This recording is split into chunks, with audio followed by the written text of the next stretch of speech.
How to use OpenArt.AI to create AI art and images. Hey guys, in this video, we will see how to use OpenArt.AI to create AI art and images. First, open Google Chrome and search for OpenArt.AI. Then, click on the first link to go to the OpenArt.ai website. Next, click on Create Image.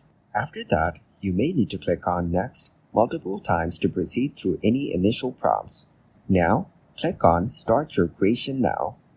Here, you will find various AI-generated images. To start your creation, look for the prompt box on the left side of the dashboard.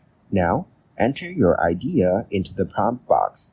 For example, you could write a car flying in a galaxy. Then, click on Create and the AI will generate an image based on your prompt.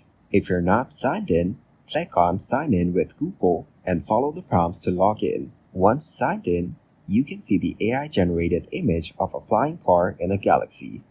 After that, you can continue creating more images by entering different prompts and following the same steps. Thank you guys so much for watching. I hope you got some value. See you in the next one.